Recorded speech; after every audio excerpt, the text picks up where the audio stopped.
Red. The first word that comes to my mind when I see this poster is red.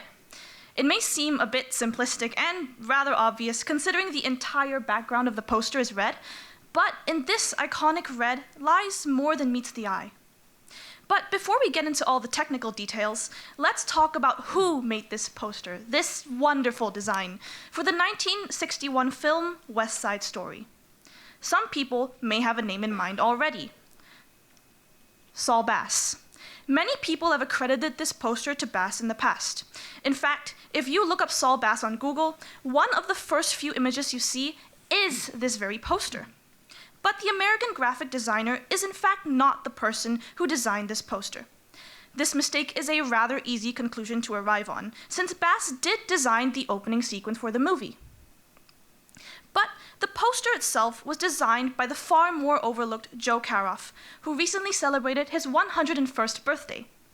While Caroff's name may be unfamiliar to many, some of his designs are rather notable and iconic, such as this poster for the 1972 musical Cabaret, this design for the 1964 musical comedy film about and starring the Beatles, and even this iconic logo, which is still in use today. For the few who are unfamiliar with these three numbers, this is the logo for James Bond, the world-renowned super spy. Which brings me back to the subject of my presentation. The West Side Story poster is so often misattributed to Saul Bass. And yes, Bass is a legendary graphic designer whose posters are simple yet effective. But Caroff deserves the recognition and his own time in the spotlight. One reason Caroff's design is so easily mistaken as Bass's is due to their similar styles. Let's compare two of their posters. We can already begin to see the similarities. Both artists use just a few contrasting tones. In this example, both posters have a bright background, red and orange respectively, and other elements like text and silhouettes are in black or white. The human figures have been broken down into lines or shadows, simplifying them but still keeping them easily recognizable, while certain elements of the film have been represented by fairly geometric shapes. Bass's Vertigo contains a complex pattern based on spirals. This is a direct reference to the movie's title, Vertigo, which is a type of motion sickness where one feels like everything around them is spinning. For Caroff's poster, the symbolic element is the odd zigzag shape next to the title. To those who have seen the movie, they would know that this represents a metal fire escape, found on the back of many old New York buildings. This is very relevant to the film's story, but we'll return to that later on. Both artists' style have a rather notable geometric focus inspired by the Bauhaus movement, visible through the contrasting color that stands out and smooth shapes and lines. The flat planes of tones, appearing like paper cutouts, is very important. But what truly defines both Bass's and Caroff's posters is the symbolism. Before trying to dissect the symbolism, we first need to understand what West Side Story actually is. The film is based on the musical of the same name, which is a retelling of the classic Shakespearean play Romeo and Juliet, but set in gang-ridden 1950s New York.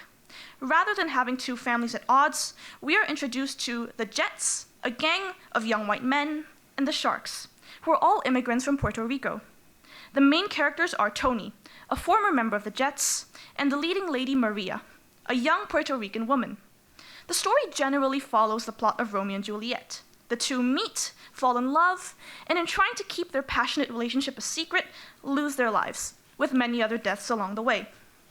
But the story does not encapsulate everything important about the film.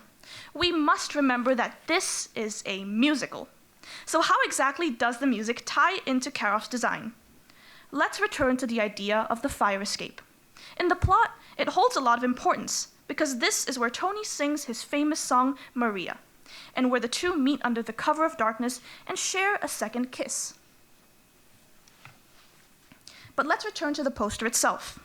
When looking at the fire escape, we notice that there are three of this zigzag pattern. Maybe this is just a coincidence because of the title of the film, but notice how there is no horizontal line to complete this fire escape at the bottom of the text, leaving us with three triangle-like shapes. To many, this may seem like just another design feature, but personally, I think this ties in with the music of the film. When it comes to the soundtrack, 3 is a very important number to remember. In fact, nearly every melody in the film is based on 3 notes. Before the title sequence even begins, we hear these 3 notes. Pardon my singing, but they go something along the lines of doo-doo-doo. These 3 notes appear a few times within the first few minutes of the film, typically whenever conflict is arising.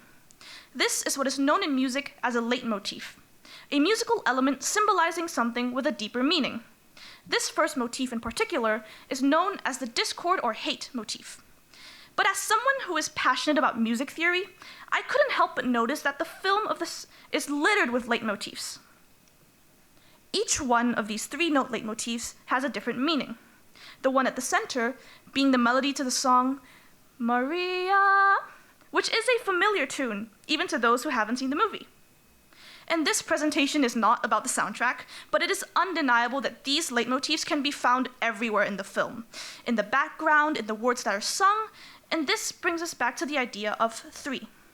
3 notes that encapsulate the film and all of its themes. 3 layers on the fire escape. But the fire escape isn't the only interesting element of the poster. In fact, the silhouettes perched on it seem far more peculiar to me. On the fire escape are the white figures of a man and a woman dancing. These figures appear once more in the top right corner of the poster, this time in black. Now, at first glance, I didn't realize this, but the white silhouettes are dancing apart, while the black silhouette's hands are joined. This tiny detail is so small and easily brushed over. But this cannot be a simple coincidence. Why would Caroff repeat the silhouettes? Why are their colors different? Why this placement of the silhouettes? Well, let's start with the obvious. These figures likely represent the leading couple, Tony and Maria. If we simply look at the white silhouettes, their presence on the fire escape hints at their identities. There are only so many elements we can analyze for a flatly colored silhouette, so let's consider the meaning behind the color, white, purity and innocence.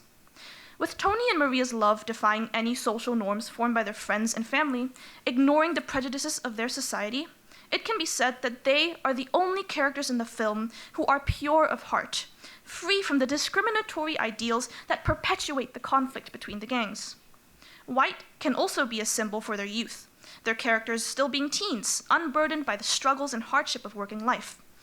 Now we shift our attention to the figures in black. Why is it that these figures seem much closer than those in white, yet black is known for having a much darker connotation? My theory is that in the poster, black represents death, or rather the state of not having life. All the inanimate figures are colored in black. The title, which doubles as buildings, and the fire escape. But the figures on the fire escape are in white, not only showing purity and youth, but life itself. The 2 figures in the corner are dead. This is reinforced by their location, above everything else. They have passed on and are now in heaven, while the white silhouettes are still grounded, alive. Their hands, joined only after death, shows the heartbreaking truth of West Side Story, that only in death can Tony and Maria truly be united, and that no matter how innocent or pure they are, it was impossible for them to come together. Now that we have solved the mystery of the silhouette, we return to the striking backdrop, red. It may seem obvious. Red is the color of love and passion, something Tony and Maria's relationship is full of. But red has so much more meaning in a much darker theme of the film, blood. And blood must be spilled in order for their love to prevail, the blood of their loved ones and even their own. Only then can love prevail, and only then can they finally come together as one. So the next time you look at something with a simple design, like a poster or an album cover or anything else, I implore you to look beyond what you see. Look beyond the red, black, and white, and dig deep. Find that fire escape. Find those 3 notes that would go unnoticed to most, and see the stories that can be told with just 2 tones and 2 silhouettes. Thank you.